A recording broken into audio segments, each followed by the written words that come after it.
नमस्कार दोस्तों, आज हम पढ़ेंगे कक्षा 10 के प्रश्नमाला 2.1 पाठ है वास्तविक संख्याएं। उसका चौथा क्वेश्चन 2.1 कि निम्न संख्या युग्मों का यूक्लिड विभाजन विधि द्वारा महत्तम समापवर्तक ज्ञात कीजिए। मतलब एचसीएफ ज्ञात करना है। तो दो संख्याएं दी गई है ए और बी, या 210 और 55 है। इसका यूक्लिड विभाजन कैसे महत्तम समापवर्तक ज्ञात करना है। तो कल हमने देखा था या कि दो संख्या जब ए बी ए होती है पूर्णांक संख्या,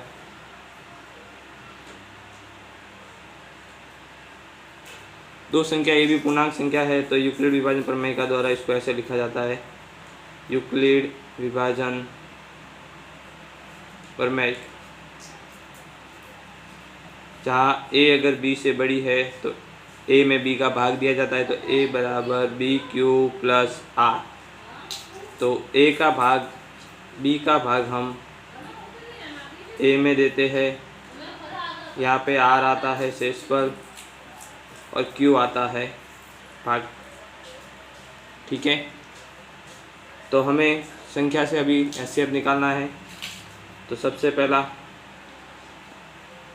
210 इसमें बड़ा है और 55 छोटा है। तो इन दोनों में यूक्लिड विभाजन प्रमेयिका से यूक्लिड विभाजन प्रमेयिका लगानी।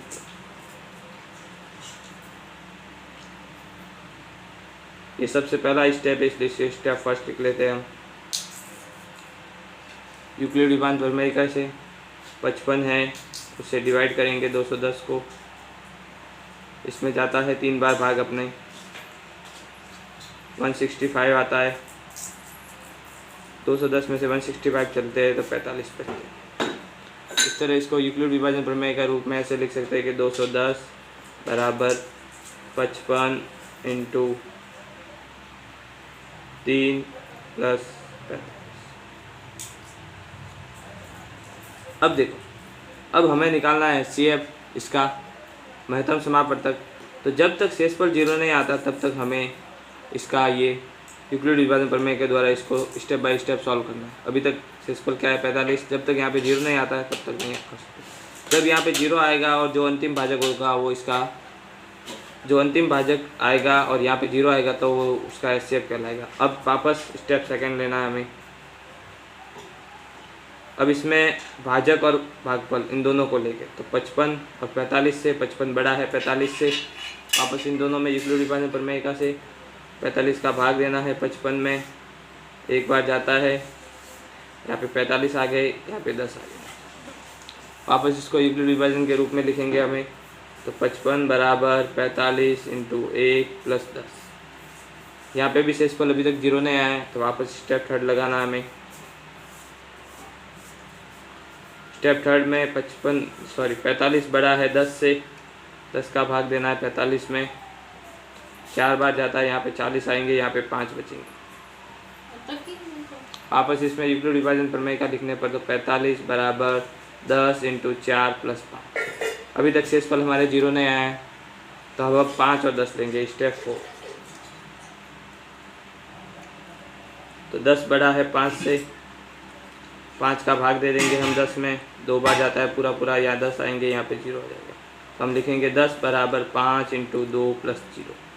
अब हमारे शेषफल आ रहा है 0। अब हमारे शेषफल आ रहा है यहाँ पे 0। तो जब शेषफल 0 आता है तो अंतिम भाजक, जो अंतिम भाग देने वाला था वो था हमारे 5। तो ये आ जाता है इसका एचसीएफ, ये इसका एचसीएफ। तो एचसीएफ का मान इसके लिए आया 5। एचसीएफ का मान इसके लिए 5। इसका एचसीएफ हमारे लिए 5 आया था। इसको हम शॉर्ट विधि से एक ही मेथड में भी कर सकते हैं, यूक्लिड विभाजन प्रमेयिका से। तो 210 बड़ा होता है, 55 छोटा होता है। यूक्लिड विभाजन प्रमेयिका सभी साथ में लगाने पर यूक्लिड विभाजन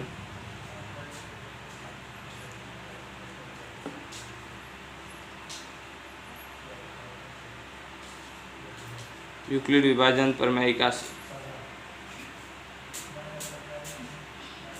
तब ध्यान से देखो, 55 का भाग देना है हमें 210 में। मैं पूरा सभी साथ में कर लेता हूँ। 55 का भाग 210 में 3 बार जाता है, यहाँ पे 165 आते हैं, माइनस करते हैं तो 45। तो ये 55 को हम यहाँ पे ले लेंगे अभी भाज्य में। वापस 45 का 55 में भाग देंगे एक बार, एक बार 45 आता है, माइनस करेंगे तो 10 आएंगे। अब ये 45 को वापस हम लेंगे यहाँ भाज्य में। 45 10 का भाग 45 में 4 बार देते हैं, यहाँ 40 आता है, माइनस का 5। वापस 10 को हम लेंगे यहाँ पे, हमें अंतिम भाज शेषफल 0 लाना है। 5 का भाग 10 में देंगे 2 बार और शेषफल हमारे आया 0। जब शेषफल 0 आता है तो जो अंतिम भाजक होता है वो इसका एचसीएफ होता है। अंतिम भाजक हमारे 5 आया तो इसका एचसीएफ हो जाएगा 5। तो आप दोनों विधि से कर सकते हो, ये साथ में कर सकते हो और वो स्टेप बाय स्टेप कर सकते हो। अंतिम भाजक है, अंतिम भाजक जब शेषफल 0 आता है और अंतिम भाजक जो होता है वो इसका एचसीएफ होता है, 2 संख्याओं का। इसी तरह आगे इसका दूसरा सवाल देख लेते हैं कि 420 और 130 है, दोनों का एचसीएफ ज्ञात करना। 420 बड़े होते हैं तो यूक्लिड विभाजन प्रमेय से मैं 7 वाला वो एक ही विधि वाला कर रहा हूँ, यूक्लिड विभाजन प्रमेय से। तो 130 का भाग देंगे हम 420 में, 3 बार जाता है हमारे, 390 यहाँ पे बचते हैं। 420 में से 390 गए, 30 बचे। फिर यहाँ पे 130 को यहाँ पे लाएंगे भाज्य में, वापस 30 का भाग इसमें जाता है 4 बार। यहाँ 120 आएंगे, 20 आएंगे, इसमें से कटाएंगे तो 10 आ जाएगा। यहाँ पे 10 का भाग 30 में देंगे हम 3 बार, यहाँ पे 3 का भाग पूरा जाता है, 0 आता है शेष पर। अंतिम भाजक है 10 तो इसका एचसीएफ हमारे लिए या महत्तम समांग पृथक हो जाएगा 10। इसका एचसीएफ हमारे लिए और या महत्तम समांग पृथक हो जाएगा 10। इसी तरह आगे नेक्स्ट क्वेश्चन 75 और 243 का है। इसमें भी हम देखते हैं 243 बड़ा है 75 से। इसमें भी यूक्लिड विभाजन प्रमेय से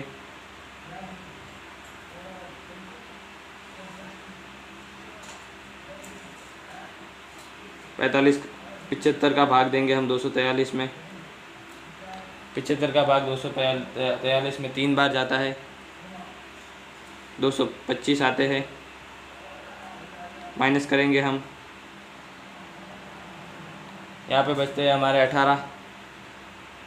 वापस 75 को उधर उतारेंगे, 18 का भाग हम देंगे इसमें, 4 बार जाता है हमारे। 18 को 4 से गुणा करते 72 आता है, 3 बचते हैं। वापस 18 को इधर उतारेंगे, 18 का में 6 बार पूरा भाग जाता है, 3 का 0 आ जाता है। यहाँ पे शेषफल 0 आ गया और अंतिम भाजक 3 आ गया, तो यहाँ पे हमारा एचसीएफ हो जाएगा 3, महत्तम समांग पृथक 3 आ जाएगा। आगे इसी का चौथा क्वेश्चन देखते हैं हम। 135 और 225 है। इसमें वापस 225 बड़े हैं 135 से, यूक्लिड विभाजन प्रमेय से। यूक्लिड विभाजन प्रमेय से 135 है, उसका भाग देंगे 225 में हम। यहाँ पे एक बार हम भाग दे सकते हैं, यहाँ पे 135 आ जाएंगे, माइनस करेंगे तो 90 बचेंगे।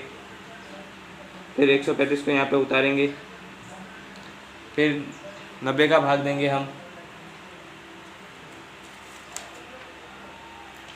90 का भाग 135 में एक बार ही जाता है, 90 बार। 135 में 90 जाएंगे, 45 बचेंगे। फिर 90 यहाँ भाज्य में उतारेंगे, 45 का भाग 90 में 2 बार जाता है, पूरा 0 आ जाता है, शेषफल 0 आ जाता है, अंतिम भाजक 45, तो इसका एचसीएफ हो जाएगा 45। इसी तरह नेक्स्ट क्वेश्चन हमारा 5वां 196 और 38220 है। इसमें भी 38220 है, वो बड़ा है 196 से, यूक्लिड विभाजन प्रमेय से।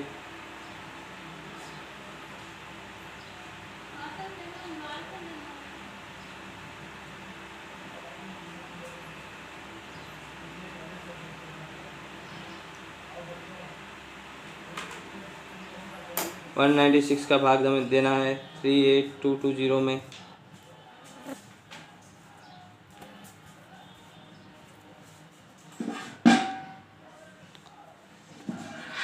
यहाँ पे संख्या बहुत बड़ी है तो हम जानते हैं कि इसमें 195 बार पूरा भाग जाएगा, इसमें यहाँ पे 0 आ जाएगा। ठीक है, 195 यहाँ पे आ जाएगा हमारे भागफल और ये हो जाएगा, तो इसका एचसीएफ हो जाएगा 196। इसी तरह इस प्रश्नावली का लास्ट क्वेश्चन 5वां हम देख लेते हैं कि यदि संख्या 408 और 1032 के महत्तम समापवर्तक एचसीएफ को 1032 x माइनस 408 × 5 के रूप में व्यक्त किया जाता है तो x का मान ज्ञात करना है। तो जो हमारा एच सी एफ आता है वहाँ एक्स का मान रखना है और फिर बाद में एच सी एफ को इसके रूप में लिखना है और एक्स का मान क्या था इसको एच सी एफ के बराबर लिखना है। ये जो फॉर्म दी हुई है 1032 एक्स माइनस 408 इंटू 5, इसको एच सी एफ के बराबर लिखना है और फिर एक्स का मान हमें ज्ञात करना है। तो सबसे पहले तो 408 और 1032 का एच सी एफ निकालना है। यहाँ मेरे पास दो संख्या है 408 और 1032, जिसमें 1032 बड़ी है 408 से, 1032 बड़ी है 408 से। तो हमें यूक्लिड विभाजन प्रमेय, इसमें यूक्लिड विभाजन प्रमेय का हम लगाएंगे। यूक्लिड विभाजन प्रमेय का से 408 का भाग दे देंगे हम 1032 में। हमारे 2 बार जाता है 816 आता है यहाँ पे। 1032 में से हमने 816 माइनस किया तो 216 बचते हैं हमारे। हम 408 को यहाँ भाज्य के रूप में उतार देंगे। 216 का भाग देना 408 में, एक बार ही जाता है, 216 बचते हैं हमारे। 408 में से 216 गए 192 बचे हमारे। फिर वापस अब 216 को इधर लाएंगे हम, 192 का भाग देंगे, एक बार ही जाता है, 192 यहाँ पे आ जाएंगे, माइनस करेंगे तो यहाँ आ जाएंगे 24। फिर हमें 24 का भाग देना है 192 में, और 24 का भाग 192 में पूरा जाता है, वो भी 8 बार। इस तरह हमारे जो एचसीएफ का मान आया वो है 24। एचसीएफ का मान आया हमारे 24। अब हमें प्रश्न में एक्स का मान ज्ञात करना है। प्रश्न में एक्स का मान ज्ञात करना है, ये देख सकते हो ये आप, एचसीएफ का मान 24 आया। प्रश्न में हमारा एक्स का मान ज्ञात करना है। तो प्रश्नानुसार 1032 एक्स माइनस 408 इंटू 5 बराबर 24 एचसीएफ के बराबर लेना था। जो एचसीएफ है हमारे उसके बराबर हमने ले लिया। 1032 एक्स को इधर ही रखा हमने। 408 को हमें 5 से गुणा करना था, तो हम 5 से गुणा करते तो ये हो जाता है 2040 बराबर 24। 2040 को हम उधर भेजते हैं तो 1032 माइनस बराबर 24 प्लस 2040, ये इससे जुड़ जाता है तो 2064 हो जाता है, और यहाँ पे 1032 एक्स। फिर x का मान हमें ज्ञात करना है, तो 2064 में 1032 का भाग 2 बार जाता है, तो x का मान आ जाएगा हमारे पास 2। तो x बराबर हमारे पास आ जाएगा 2। ये देख लो, x बराबर 2 हमारे आंसर आ गया।